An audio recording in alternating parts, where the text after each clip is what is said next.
KAMARU Usman wants Alex Pereira to go up to heavyweight. Various possibilities for Pereira's next bout have been discussed since Poatan's knockout of Jiří Procházka in their rematch on UFC 303, with him changing weight classes to compete for the heavyweight title being the most popular option for the fans.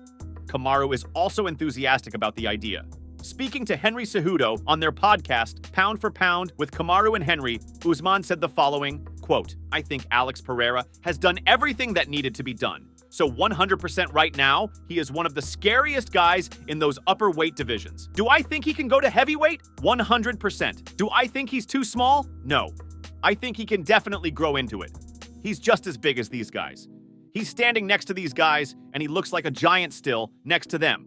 I think he can put on a little more size, plus you don't want to make a transition to heavyweight and be like, I need to be 260. I think he can eat up to about 235, and he can still keep his speed. His power is heavyweight power already. So yeah, I think he easily makes the transition, and I think those guys at heavyweight are in trouble. The last time I looked at the heavyweight division, maybe there are one or two guys that are willing to grab a leg and run you down and beat you up on the ground.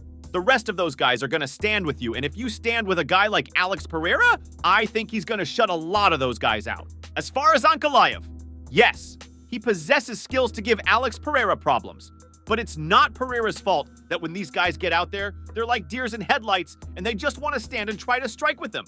And he's putting them all to sleep. He's doing everything possible that he needed to do. I think it potentially will be the same at heavyweight.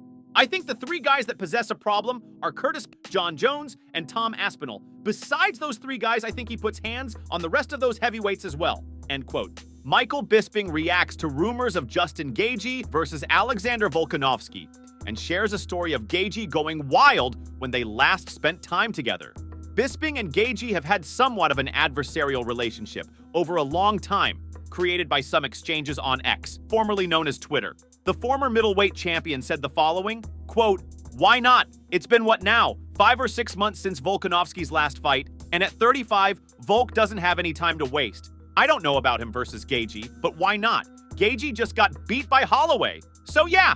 Speaking of Justin Gaethje, I was with him in Atlanta recently on a little filming thing. Anyway, I posted a picture of me, KAMARU, and Justin Gaethje from there. Gaethje might be one of my favorite people. We've had a bit of a back and forth because he was talking shit about me because I was apparently biased for Leon, and I wasn't. I was just calling it as I saw it. But I respect it, looking out for his teammate KAMARU and all the rest of it. And that I said he might lose the title fight, and he came out on Twitter and said, Bisping is talking bollocks, and all the rest of it. And I stayed out of it. I was like, I'll be the bigger man and ignore it. And then I spent some time with him in Atlanta, and the man's an animal. Let's just put it like that. I mean, he was out of camp, and he was enjoying himself, but still doing his job on a very high level, but also enjoying himself on a very high level. And I'll be honest, that gets my respects. Fair play to him. End quote. Israel Adesanya previews his upcoming title fight against Dricus du Plessis. Former middleweight champion has not entered the octagon in the UFC since his loss to Sean Strickland on UFC 293 in September of 2023. Stylebender is set to challenge his rival Dricus du Plessis on UFC 305 August 17th. In a recent interview, Israel shared his thoughts on his upcoming title bout in which he will try to get back on a winning streak after reclaiming his belt. Quote, "Just beat him up. That's the game plan. We have a game plan, and I'm gonna beat him up. But for me, it's like, look, you have to honor those who came before you. He's saying he's the real African champion. But look, you wouldn't be able to do what you're doing at home in South Africa if myself, KAMARU Usman, and Francis Ngannou didn't pave the way for you, so you have to respect your elders, and I'll make sure I do that to him. This is what we do. We get fights ready, we sell them, and then we get in there and duke it out.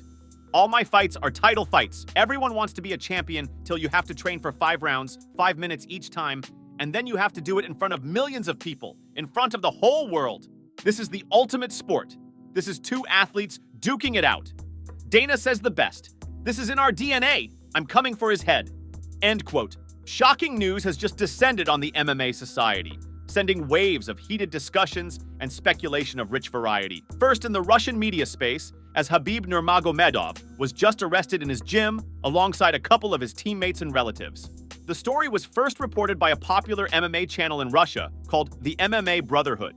According to the report, Khabib's gym, named after his father, Abdulmanap Magomedovich, was raided by the authorities, and reportedly, the reason for this stems from the recent terror attack in Dagestan. footage of the incident has been released.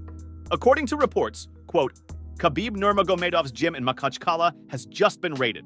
Searches are being conducted in reaction to the recent terror attack in Dagestan. Special forces apprehended Khabib and 3 individuals who had been in close contact with the perpetrator of the terror attack in Dagestan. Friends of Gadjimurat Kagirov will be interrogated immediately. The head coach of the gym has already been interrogated, end quote. CHAEL SONNEN comments on the recent developments in the lightweight division as Michael Chandler revealed he was offered a title fight against Islam Makhachev, but by all indicators, that looks like an unlikely outcome. The American gangster shares thoughts on the uncertainty at the top of the 155-pound category and speculates on the future for Makhachev and his title defense. Quote, Michael Chandler was offered Islam. Makhachev, with a number of people resisting that, Islam himself resisted it. But I like that idea for different reasons. One of which is, if not Michael Chandler, then who?